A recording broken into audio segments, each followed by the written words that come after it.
الحمد للہ رب العالمین وبہ استعین واشہد ان لا الہ الا اللہ وحدہ لا شریک لہ واشہد ان محمدا عبدہ ورسولہ اما بعد،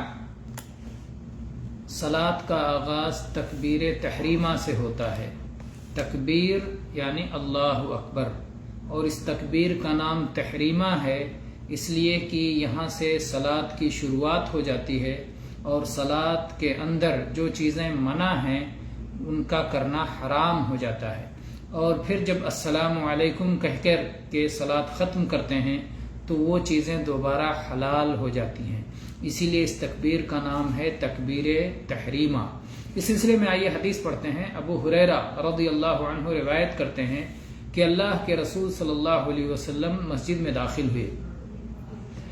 ایک اور شخص مسجد میں داخل ہوا اور اس نے صلاۃ پڑھی،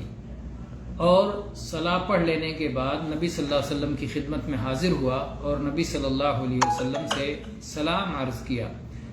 آپ نے سلام کا جواب دینے کے بعد فرمایا ارجع فصلی فإنک لم تصلی، واپس جاؤ، دوبارہ صلاۃ پڑھو کیونکہ تم نے صلاۃ پڑھی ہی نہیں۔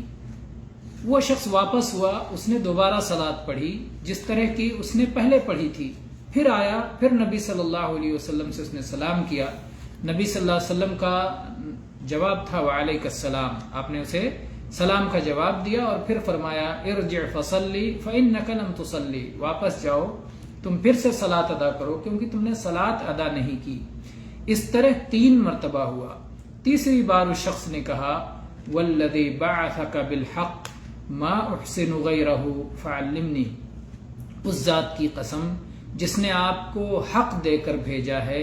میں اس سے اچھا نہیں پڑھ سکتا، مجھے اس سے اچھا نہیں معلوم ہے، تو مجھے تعلیم دیجئے، مجھے سکھلائیے کہ صلاۃ کیسے پڑھا جاتا ہے۔ یہ ہوتا ہے ایک طالب علمانہ طریقہ کہ آدمی کو جب کوئی چیز نہ معلوم ہو تو اسے جاننا چاہے کہ مجھے نہیں معلوم ہے، مجھے بتائیے میں کیا کروں، اگر مجھ سے غلطی ہو رہی ہے تو اس غلطی کی اصلاح کیسے ہو سکتی ہے، سدھار کیسے ہو سکتی ہے۔ رسول اکرم صلی اللہ علیہ وسلم نے اسے صلاۃ ادا کرنے کی تعلیم دی کہ ایسے صلاۃ ادا کرو۔ آپ نے فرمایا جب تم صلاۃ کے لیے کھڑے ہو تو اللہ اکبر کہو، اور اس کے بعد قرآن میں سے جو کچھ تمہیں میسر ہو اسے پڑھو، پھر رکوع میں جاؤ اور اتنے دیر رکوع میں رہو کہ مطمئن ہو جاؤ، پھر رکوع سے سر اٹھاؤ اور اطمینان کے ساتھ کھڑے ہو جاؤ، پھر سجدے میں جاؤ اور اس طرح سجدہ کرو کہ مطمئن ہو جاؤ، اطمینان سے سجدہ کرو، پھر جب سجدے سے سر اٹھاؤ تو پورے اطمینان کے ساتھ بیٹھ جاؤ اور اپنی پوری صلاۃ کو اطمینان کے ساتھ ادا کرو۔ یہ متفق علیہ حدیث ہے، صحیح بخاری میں 793 نمبر پر اور صحیح مسلم میں 397 نمبر پر ہے، اور یہ حدیث علماء میں حدیث المسیء صلاۃہ، اس آدمی کی حدیث جس نے صلاۃ ادا کرنے میں غلطی کی اور جس کو نبی صلی اللہ علیہ وسلم نے صحیح صلاۃ ادا کرنے کی تعلیم دی، اس نام سے یہ حدیث مشہور ہے۔ تو یہ بہت اہم حدیث ہے، اس میں صلاۃ کے اہم ارکان کا بیان ہے۔ اس میں اللہ کے نبی صلی اللہ علیہ وسلم نے حکم کیا دیا اذا قمت الى الصلاۃ فکبر،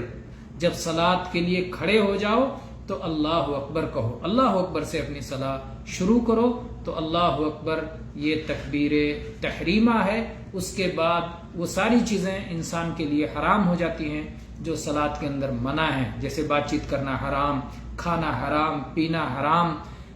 آسمان کی طرف نگاہیں اٹھا کے دیکھنا حرام، وغیرہ وغیرہ، اس طرح کی چیزیں حرام ہو جاتی ہیں۔ واللہ تعالی اعلم والحمد للہ رب العالمین وصلی اللہ علی نبینا وسلم۔